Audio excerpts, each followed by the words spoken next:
Hi, I'm Jason, and at age 44, I was diagnosed with bladder cancer. I didn't have any risk factors or anything at all that would have led to even the thought that that could happen to me.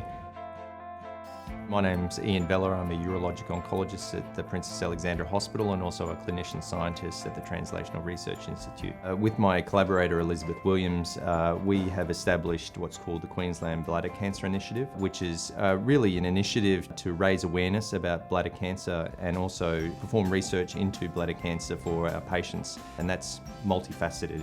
It's quite a large and inclusive program. You know, if best practice, chemo and surgery alone had been my answer, great, but it wasn't, so clearly more research would make a difference here, because if it wasn't for having another option, I don't know, what would be happening with me right now. Hi, I'm Elizabeth Williams and I'm a cancer researcher at the Translational Research Institute. I specifically focus on bladder cancer, which is one of these cancers that doesn't get talked about a lot but has a pressing need for things to improve. So bladder cancer historically has been a neglected cancer, and in fact in Victoria they've coined the term a forgotten cancer. So it's reasonably common in the community, and most people will actually know someone who might have had a bladder cancer, but it doesn't get talked about. It's really under the radar. So because it has no profile, it doesn't get significance attached to it when we apply for funding. And so while I've been able to do small research projects in bladder cancer over the last 20 years, we haven't really been able to move that forward fast enough to have the clinical impacts we would like.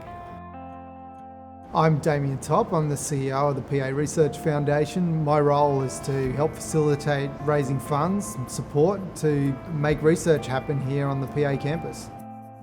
This is a really unique facility. This is the only place in the Southern Hemisphere where a very busy tertiary hospital, one of the busiest cancer treatment centres in the country, is co-located with a state-of-the-art wet lab, medical research lab, a biopharmaceutical processing facility that can make vaccines, make serums, and then a clinical research facility that can provide testing, can provide a safe place for patients to come back to prove the efficacy and safety of what's been developed, and then roll it back into the patients in the hospital.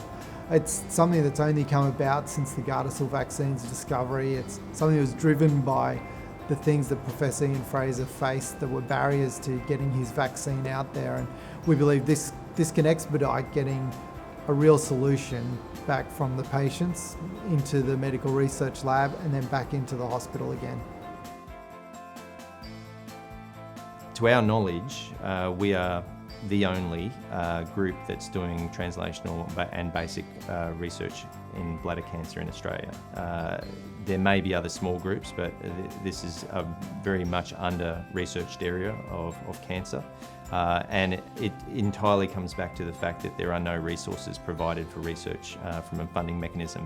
So without the PA Research Foundation support, we would be just yet another group struggling to try and get some funds to get some bladder cancer research going in this country. So it's been critical for us to get off the ground with that, and that's why there is a paucity of research being performed in our country.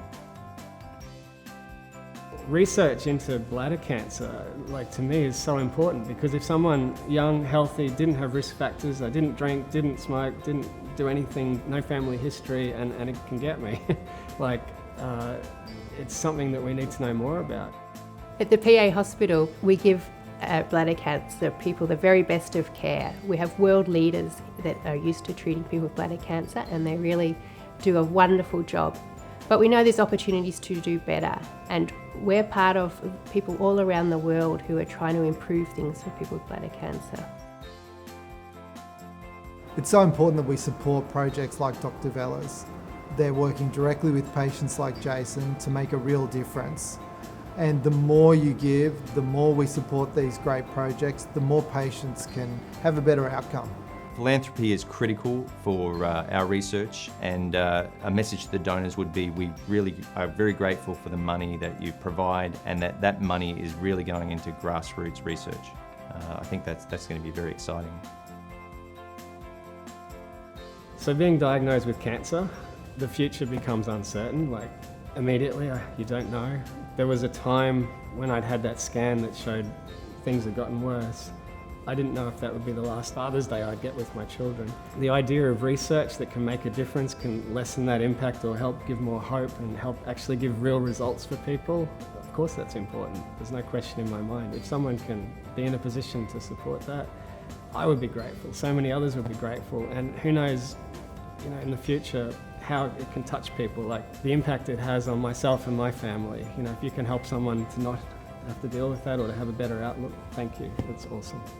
Giving to the PA Research Foundation is a way that you can make a difference to people who are being treated now and into the future.